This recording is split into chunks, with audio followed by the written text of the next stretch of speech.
The season is coming, folks. I promise you that much.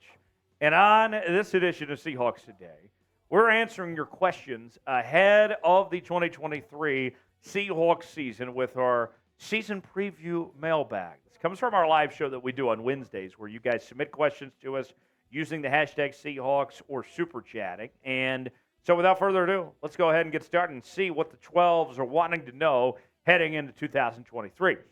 Jared writes in, do you think Jamal Adams will be a pass rush threat like he was his first season with us?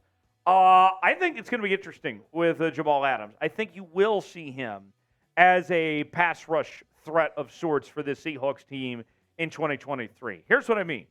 I think what happens is that the Seahawks are kind of going to let Jamal Adams be free-flowing of sorts, that you'll see these three high safety techniques, and Jamal Adams will get to be a floater all over the field. There'll be times where maybe he lines up at linebacker, maybe he's rushing the quarterback, maybe you put him out in coverage. Whatever it may be, Jamal Adams is going to have free reign. So absolutely, I do see him playing that type of role for the Seahawks team, and he should have a big year in 2023 coming back from injury. But please, Jamal, stay healthy.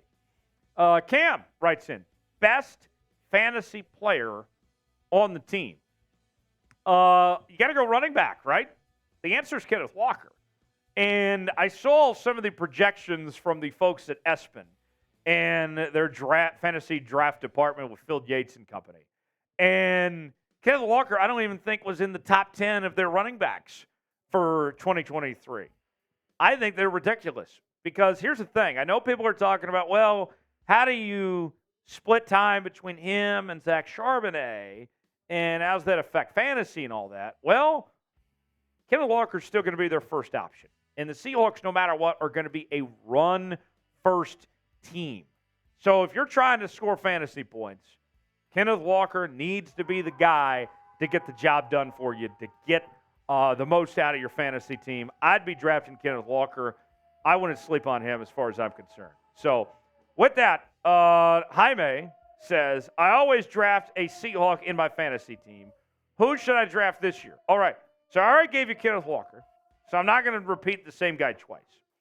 But I'll go ahead and move to the receiver position just to kind of balance things out. And I got to tell you, I know that everybody talks about DK Metcalf and everybody loves JSN. But are we sleeping on Tyler Lockett? I mean, the last year I won a fantasy championship, by the way. Not to brag. You know who one of my starting receivers was? Tyler Lockett. Tyler Lockett is a very good fantasy receiver. And think about this. When you're comparing him to, let's say, DK Metcalf, okay, you're going to see more week in, week out consistency from Tyler Lockett. Comparatively speaking to DK, DK will have more 100-yard games, but Tyler is going to be more consistent about getting points week in and week out. So, Jaime, for your fantasy team, I would lean towards Tyler Lockett. If besides Kenneth Walker, Tyler Lockett would be my next choice there. Hall of Fame GOAT says, does Geno Smith have everything he needs to succeed this season? That's a great question, Hall of Fame GOAT. I look at with this Seahawks offense, and you have the receivers. That checks the box. Tight end, you have some good ones, but you don't have a great receiver there. The offensive line, I like the tackles, but we do have some question marks about the guard spots of how those guys are going to develop and if Evan Brown can get the job done right away. And then you have the running backs there. So I'll say this. Does he have everything he needs? It's not perfect, but it's really as good as you can ask for. When you factor in the salary cap and have to spend in defense and all that, Geno, there's no excuses.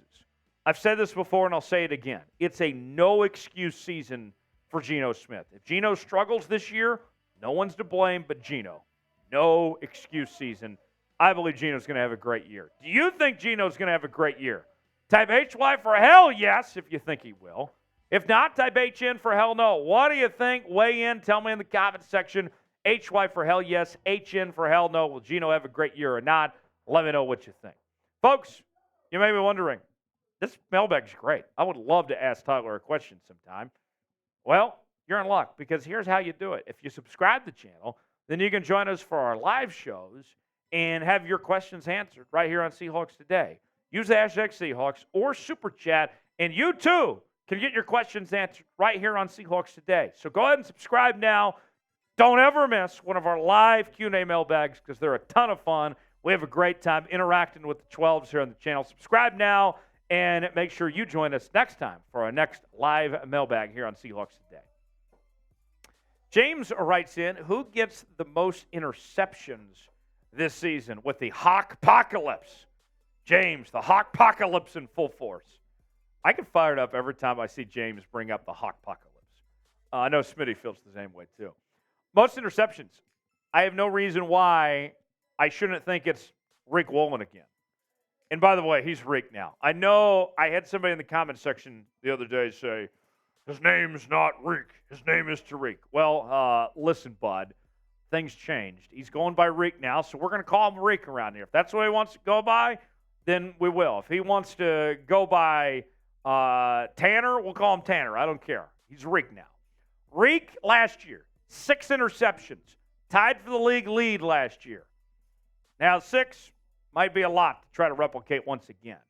But he's going to be a machine. He's going to be a problem for opposing offenses. I expect another big year from Riq Woolen again.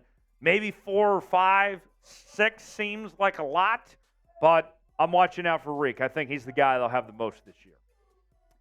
Ilona says, do you think we will stop the run this season? That's the million-dollar question everyone wants to know. I think it will be improved. Draymond Jones is going to improve that. Jaron Reed is going to improve that. Bobby coming back. All these guys. It will be an improvement, but it's not necessarily fixed. It's still an issue for this team, Ilona. So it will get better, and you'll see it statistically. The effort will be there, but it's not all solved yet. You still need more, and the trade deadline will be here on October 31st. And if the Seahawks are at a point where, like, man, this is still an issue, we still got to do something about it, there could still be time for change there. So we'll see. I don't think it's fixed yet, but give it time. Today's show is sponsored by BetUS, the exclusive sportsbook partner of Chat Sports. If you go to chatsports.com/bet, enter the promo code Seahawks125, you will get a 125% deposit bonus. Put $100 down. Get a $125 to spend for free at chatsports.com/bet. Odds for your Seattle Seahawks Week 1 taking on the LA Rams. Early favorites, 4.5. Over-under is 46.5. You know I'm placing my bets on your Seattle Seahawks to win and cover 4.5. You can bet on this game as well as other NFL action. Your Seattle Mariners as well. Chatsports.com/bet. Promo code Seahawks125 to get your bets in today. And let me know in the comments section, what's your bet going to be? Predict score of that Seahawks-Rams game. Are the Seahawks going to win? Are they going to cover? Let me know in the comments section how the Seahawks fare Week 1 against your Los Angeles Rams. Chatsports.com/bet, promo code Seahawks125. And get in that comment section. Predict the score for me for that matchup.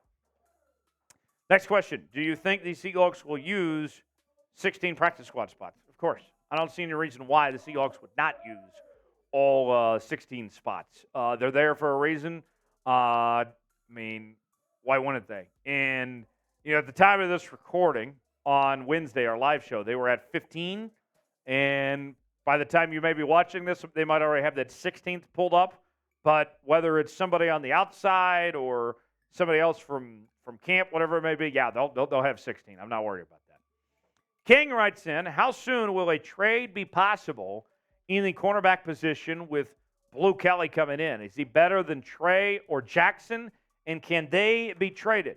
All right, so Kyu Blu Kelly, I saw a lot of, actually, as I was, for no particular reason, paying a lot of attention to the Baltimore Ravens throughout the training camp session. And Kyu Blu Kelly was very, very raw.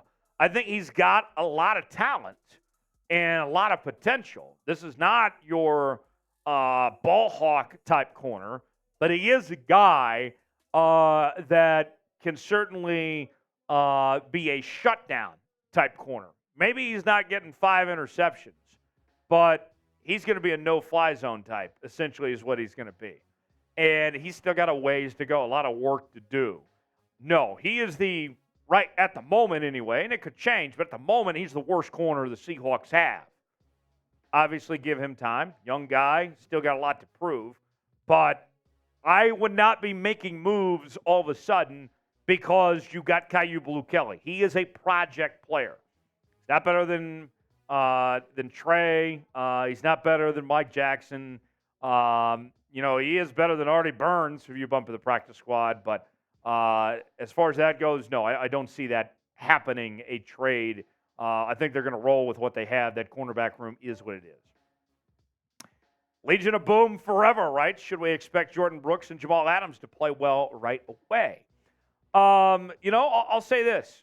As far as their involvement goes, if they were cleared, running through practices, they know this defense and everything, I think, and granted I'm not a doctor, but there's no reason why we shouldn't expect them to play at a high level. If they are trusted enough to be out on the football field, then the expectation is that they play at a high level.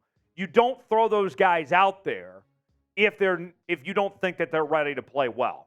It's as simple as that, because you have other guys. I mean, we've mentioned like Julian Love before. You look at Devin Bush and company. You have other guys that could play and play well potentially. You don't need to play those guys unless they're going to play great. So that's what I'm looking at. If they're ready to go and they're out on the field, then they're going to play at a high level as far as I'm concerned. And both of them are going to make a case to be comeback player of the year in the NFL, potentially. Who will be the Seahawks comeback player of the year? Will it be Jordyn Brooks? Will it be Jamal Adams? Last year, obviously, it was Geno. But who is the comeback player? Who is going to have the biggest bounce-back year for your Seattle Seahawks? Maybe it's somebody else I'm not talking about. Let me know in the comment section who is that comeback player of the year for Seattle in 2023. Subscribe to the channel. Never miss a moment. Got exciting stuff ahead. Our first watch party is very near as your Seahawks take on the Rams. We got you covered each and every day. Subscribe now for free, and we'll see you next time right here on Seahawks Today.